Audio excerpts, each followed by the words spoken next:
दोस्तों, कराची की सीमा हैदर और भारत के सचिन सिंह की प्रेम कहानी ने पूरे देश में बवाल मचा रखा है। चाय के खोमचों से लेकर ऑफिस की कैंटीन तक बस इस एक ही मामले की चर्चा है। लोग दूर दूर से सीमा को देखने नोएडा के रबूपुरा आ रहे हैं। हरियाणा पंजाब से सीमा को शगन डालने लोग नोएडा आ रहे हैं। सचिन के घर के बाहर नई भाभी को देखने वालों का तांता लगा हुआ है। सचिन से शादी करते ही सीमा ने हिंदू धर्म अपना लिया है। वो बाकी हिंदू महिलाओं की तरफ बिंदी और सिंदूर लगाने लगी है। उसने अपने चारों बच्चों को भी हिंदू बनाकर उनके हिंदू नाम रख दिए हैं।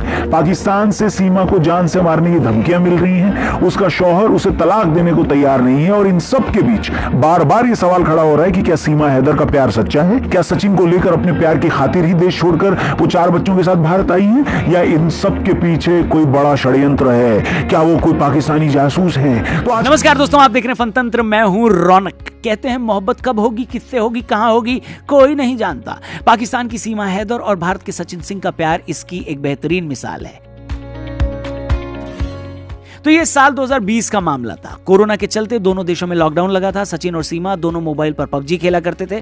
चूंकि ये खेल खेलने के लिए आपको पार्टनर चाहिए होते हैं, तो यूं ही पबजी खेलते खेलते सचिन और सीमा एक दूसरे के पार्टनर बने। शुरू के 2 महीने सिर्फ खेल खेला, फिर आपस में एक दूसरे के नंबर एक्सचेंज किए, फिर वीडियो कॉल होने लगी। दोस्त के तौर पर शुरू हुई यह बातचीत मोहब्बत में बदल गई। सीमा के मुताबिक हम तब तक वीडियो कॉल पर लगे रहते जब तक कि हमारे मोबाइल की बैटरी वो ना हो जाती। क्या ना हो जाती राहुल जी?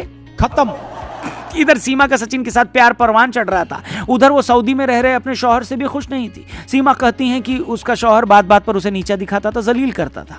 बच्चों के लिए थोड़े पैसे भेजने के अलावा उसे किसी से कोई प्यार नहीं था। सचिन से प्यार हुआ तो उसे लगा कि यही वो आदमी है जिसके साथ वो सारी जिंदगी गुजार सकती हैं। दोनों इसी साल मार्च में नेपाल में मिले, जहां उन्होंने पशुपतिनाथ मंदिर में शादी कर ली। 1 हफ्ते तक दोनों नेपाल में ही रहे। सीमा ने जब तय किया कि उसे सचिन के पास इंडिया आना है, तो उसने वहां अपना छोटा सा प्लॉट बेच दिया, अपना और बच्चों का पासपोर्ट बनवाया, नेपाल का वीजा लगवाया और दुबई के रास्ते होते हुए नेपाल होते हुए इस साल मई में भारत एंटर कर गई। पहले 1 महीने तक दोनों एक मकान में किराए पर रहे, मगर जब उन्होंने एक वकील के माध्यम से यहां शादी करने का प्लान बनाया, तो उसी वकील ने पुलिस को जानकारी दे दी। सीमा को कोर्ट में हाजिर किया गया, जहां कुछ दिनों में उसे जमानत मिल गई। मीडिया को मामले की जानकारी मिलते ही भारत और पाकिस्तान दोनों देशों में हल्ला मच गया। सीमा डंके की चोट पर कहती हैं कि वो मर जाएंगी मगर पाकिस्तान वापस नहीं जाएंगी। वो हिंदू धर्म अपना चुकी हैं। उन्होंने अपने चारों बच्चों को भी हिंदू बनाकर उनके हिंदू नाम रख दिए हैं। वो कहती हैं कि उनका जीना मरना बस अब भारत में ही होगा। मैंने ये धर्म स्वीकार कर लिया। जब मैं हिंदू, मेरा पति हिंदू, तो अच्छा लग रहा, तो देश भी अब मेरा हो गया। इंडिया भी अब मैं इंडियन हूँ। सीमा के हिंदू बनने से कुछ लोग इतने खुश हैं कि वो कह रहे हैं भले ही हमसे भारत की नागरिकता छीन ली जाए, चाहो तो मेरे बेटे को देश से निकाल दो, मगर सीमा को भारत में रहने दो।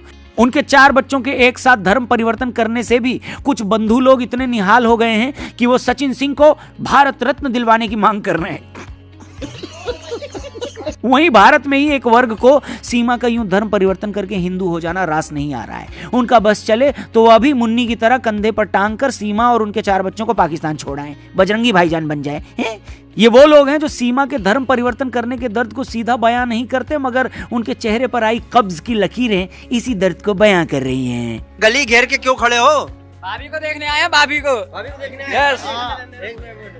भाभी को इतने सारे लोग देखने आए, अंदर तो जगह ही नहीं है। कोई बात ना, भाभी बाहर को बुला लेंगे फिर हम। अच्छा, सचिन ने ठीक किया क्या? हाँ, बहुत अच्छा करा। बहुत अच्छा किया। Oh my God. तो अब तक हमने बात की सचिन और सीमा के प्यार के आसपास चल रहे ड्रामे की। अब मुद्दे पर आते हैं। बहुत से लोगों का मानना है कि भैया एक पाकिस्तानी महिला भारत में आकर अपने प्रेमी से शादी कर लेती है, अपना धर्म भी बदल लेती है, तो आप इतने भर से खुश मत हो जाइए। एक सुंदर महिला के चक्कर में अपना काम धंधा छोड़कर मोबाइल पर पबजी खेलने मत लग जाना है। लो, ये वो लोग हैं जिन्हें सीमा के प्यार पर शक है। उन्हें यह बात हजम नहीं हो रही है कि एक 5वीं पास महिला अपनी जमीन बेचकर अपना और बच्चों का पासपोर्ट और वीजा बनवा लेती है, फिर वो दुबई से होते हुए नेपाल के रास्ते 2 दिन का सफर तय कर नोएडा भी पहुंच जाती है। इन लोगों का कहना है कि बिना किसी बाहरी सपोर्ट के एक औरत 4 बच्चों के साथ ऐसा नहीं कर सकती।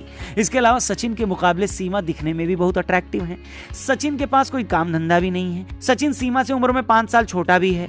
एक टूटे कच्चे मकान में रहता है। आखिर सीमा ने उसमें ऐसा क्या देखा कि वो सचिन की खातिर अपना सब कुछ छोड़ छाड़ कर 4 बच्चों के साथ भारत आ गई?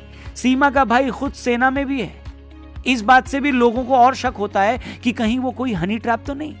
अगर सीमा और उसके चारों बच्चों को भारत की नागरिकता दी गई तो ये आने वाले दिनों में बड़ा खतरनाक हो सकता है। इसीलिए ये लोग सीमा को भारत की नागरिकता देने के सख्त खिलाफ हैं। उनका कहना है कि सीमा को लेकर चल रहा ये नाच गाना फौरन बंद होना चाहिए और वो सारे लोग सीमा से बस इतना कहना चाहते हैं, क्या कोई जरूरत नहीं हिंदुस्तान को तेरी, पहली फुर्सत में निकाल। वहीं ऐसे लोगों की भी कोई कमी नहीं जो पूरी तरह सीमा के फेवर में हैं। उनका कहना है कि सीमा हैदर का मामला सिर्फ और सिर्फ सच्चे प्यार का मामला है। सीमा का शौहर 4 साल से उसके साथ नहीं रहता, फोन पर उसे भला बुरा भी कहता है। ऐसे में कोई भी औरत अपने शौहर से तो उभी जाएगी ना, उससे पिंड छुड़ाना चाहेगी कि नहीं। सचिन के पास बेशक दौलत ना हो, मगर उससे सीमा को वो प्यार मिला जिसकी उसे जरूरत थी। और जब इंसान प्यार में होता है तो वो कुछ भी कर गुजरता है। ये प्यार उसे ऐसी ताकत देता है जो उसकी सारी मुश्किल आसान बना देता है। अब इनके थोड़ा फोन पे इनको डाउट होता था, पूछे ये मुझे कितना जलील करते थे। अगर बगैर बताए मैं थोड़ा कहीं चली जाती थी, इनकी फोन आती थी तो कितनी गंदी गालियां गलौज करते थे और तलाक देने की भी बात करते थे। सीमा भले ही ज्यादा पढ़ी लिखी न हो, लेकिन उसकी बातें सुनकर लगता है कि उसमें सहज बुद्धि बहुत है।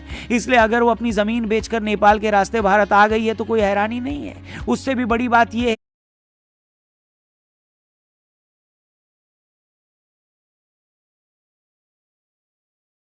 एक्सपर्ट्स कहते हैं कि सीमा का सचिन से प्यार सिर्फ सचिन से प्यार ही नहीं, भारत को लेकर पाकिस्तानी आवाम के उस अट्रैक्शन की भी गवाही है। सीमा को भी भरोसा होगा कि अगर वो भारत आएंगी तो यहाँ उसके बच्चों का फ्यूचर ज्यादा बेहतर होगा। जासूसी की बात को भी ये लोग सिरे से खारिज करते हैं। उनका कहना है कि एक अकेली औरत जासूस बनकर किसी से झूठा प्यार करके तो फिर भी दूसरे देश जा सकती है, मगर अपने 4 बच्चों के साथ जासूस बनकर दूसरे देश जाने की सोचना भी मूर्खता है। पाकिस्तानी खुफिया एजेंसी के मन में भारत के लिए कितनी भी नफरत क्यों ना हो, लेकिन वो एक औरत को यूं हिंदू बनाकर पाकिस्तान का मजाक उड़ाने देने का खेल तो नहीं खेलेगी।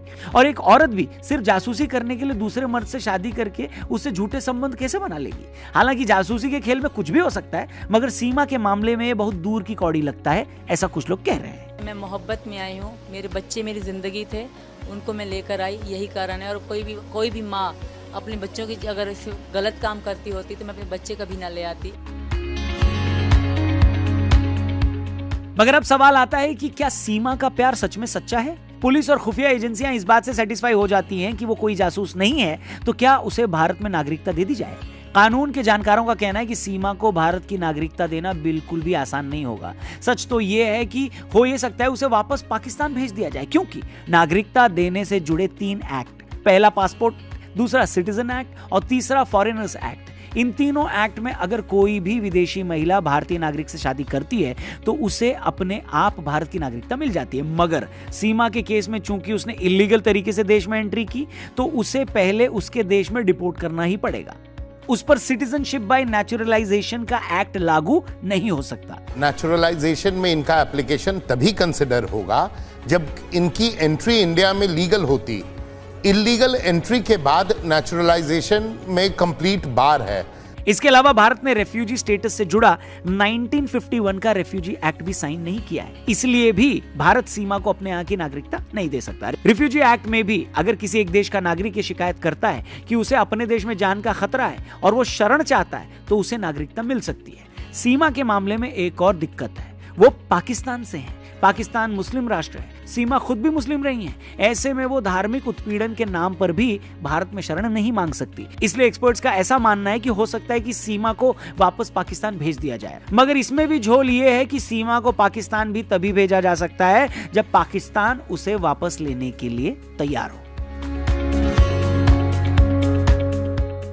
देखिए, अगर ये एक नॉर्मल पाकिस्तानी लड़की के हिंदुस्तानी लड़के से शादी करके यहां बसने का मैटर होता तो कोई प्रॉब्लम नहीं होती। हर साल ऐसी ढेरों शादियां होती हैं, मगर सीमा ने चूंकि इलीगल तरीके से एंट्री की है भारत में तो उस मामले को कानूनी तरीके से ही डील करना चाहिए।